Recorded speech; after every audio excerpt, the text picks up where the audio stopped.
For over 340 years, Grosvenor has worked to improve properties and places to deliver lasting commercial and social benefit through architectural design, enhancing public realm, and providing memorable experiences for the community. We recently renovated our office and retail building at 1500 K Street, which has been a historic fixture in Washington, D.C. since 1928. We carefully balanced revitalizing historical elements with modern technology and sustainable systems. Creating inviting and dynamic places for people to enjoy also means finding creative ways to encourage interaction.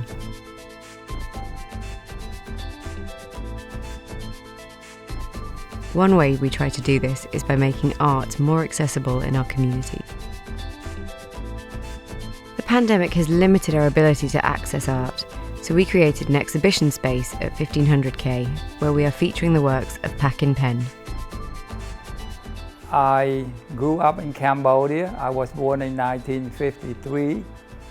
I started painting when I be around 12, and I started selling my work at the gallery and also at the gift shop in Phnom Penh in Cambodia. This is in early 70s. The war already started in Cambodia a little bit already, and we have a lot of American people work in Cambodia by that time. And one of the gentlemen happened to buy one of my paintings. The people that sold him the painting at the store told him this is done by a 12-year-old boy. He was so happy. He tried to be friends with my family and stuff, and tried to encourage my parents to get me to come to United States to study art, and he was willing to help my parents to get me over here. July 1973. So far has been 47 years that I've been here. Cambodian-born Pakin Pen is an oil painter of many dimensions. His experimentation with an array of colours using his palette knife and brush produces vibrancy and motion that create a three-dimensional effect. His works have graced the walls of various embassies internationally, including the West Wing of the White House. Pakin discovered his passion for painting at a young age, selling some of his early works in Phnom Penh, where he lived with his family. In 1973, an American Foreign Service diplomat who came across Pakin's work in Phnom Penh realised his talent and aided Pakin in his sponsorship to the Corcoran School of Art in Washington, D.C. Pakin left the war-torn conditions in Cambodia on one of the last few flights departing on the eve of the war. Pakin was enthusiastic to attend art school, but faced immense change upon his arrival to the US that brought hardships for years to come. He barely knew the language and had limited funds to support himself, with no immediate family or friends to help. He was also separated from his high school sweetheart, Paula. During this time, Pakin's art used darker undertones reflecting the challenges he faced and what he's known for today, which is bright, vibrant paintings. After 2 years in the US, Pakin purchased a ticket to France to find his love, Paula. Finding her in France was not guaranteed, as writing letters was their main form of communication. Thankfully, the pair were successfully reunited at the airport and married shortly thereafter at a local courthouse. Pakin and Paula started their new life together in the US. Pakin obtained his citizenship, the pair purchased their first home and started a family, all while tirelessly searching refugee camps for lost family members in Cambodia. Art was Pakin's true passion, but family came first. With a heavy heart, Pakin left the Corcoran to pursue a career that would earn more money for his family. He established and managed his own construction business, starting from scratch, gaining experience by working on remodelling projects and building homes. Pakin's natural artistic ability eventually led him to architectural design on these projects, including high-valued homes of notable figures in the Washington, D.C. area. However, after encouragement from his clients, family and friends not to throw away his artistic talent, Pakin decided to retire from construction and return to art full-time in 2002. Going back to being an artist full-time was an adjustment. It had been a long stretch since Paquin had painted last, but in picking up the brush again, he reconnected back to his true calling. Since I came here in the United States, I've been so fortunate to have so many good friends support me, especially my Japanese friend have offered to do the first show for me in early 2000, start me up. And my special friend Peter Rouse have supported me since early 1980, and he still support me until now. Give me a big boost of morale to keep doing this. Paquin's return from his artistic hiatus resulted in experimentation with new colours, techniques and subject matter that in time brought him to where he is today as an artist. Most of my work is done mostly with palette knife. It consists of so many layers of paint, and it take time. It take a long time, but once I get it done, it look a lot better than I work with brush. Palette knife is difficult to work with. You cannot control the knife like you control the brush, but the painting become more realistic and more vivid and more three-dimensional than brush. To me, brush sort of like the painting is not alive compared to palette knife.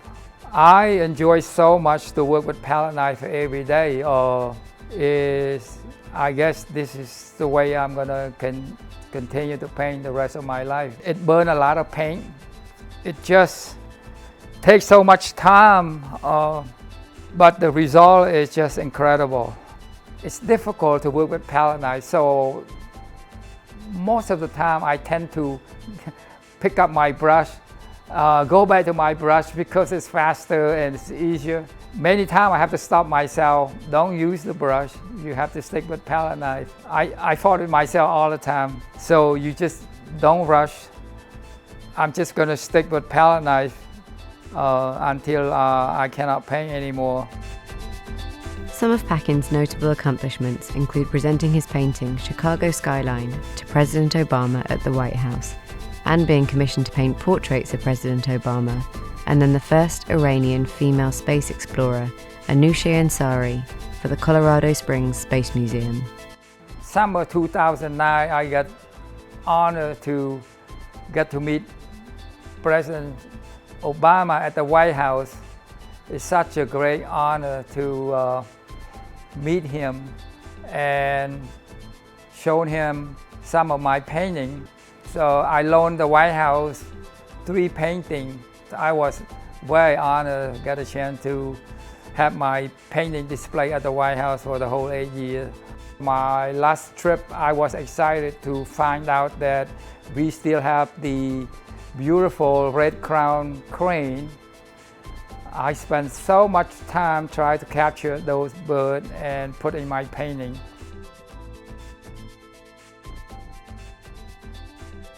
In my early day, I did a lot of Cambodian landscape, especially people live permanently on water. We call them boat people. Incredible scene to see how people be able to live like that and in a natural environment. I capture a lot of those moments and put in my painting. And to my surprise, people really like it. I never thought that people here appreciate the Cambodia scenery painting. I had a good Japanese friend took me to Japan. He was so proud about my work and he wanted to show me his hometown. It's called Yuki Town. It's about 600 miles from Tokyo. When I got there, it's just so beautiful. So I took a lot of beautiful pictures, and when I came back home, I started painting it right away. It's a big painting. It took me about a year and a half to complete that painting because it's so detailed. The painting is painted with tiny brush and palette knife. I try to detail every section of the painting as much as possible. People always say that look at that painting, they feel like they can walk into that beach themselves. The way I work with that painting, I divide it in sections. So I work like every day I can do only a few square inches at a time. So that's why it took so long. It's so detailed that every dot is so tiny, like it's sort of like hairline dot, and every dot, the color is different. When you stand back, you look at the painting, it's so realistically done. Since then, I haven't done anything that detailed like that one again. I got a chance to go there, Nemacolin Resort in Pennsylvania, see the beautiful landscape of that part of the country in the U.S.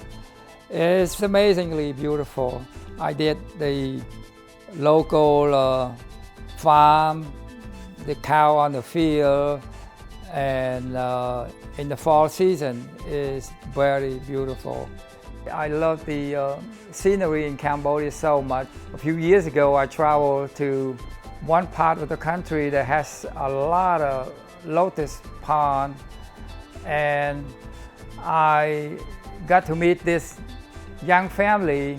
I spot them from a distance in the big lake full of lotus.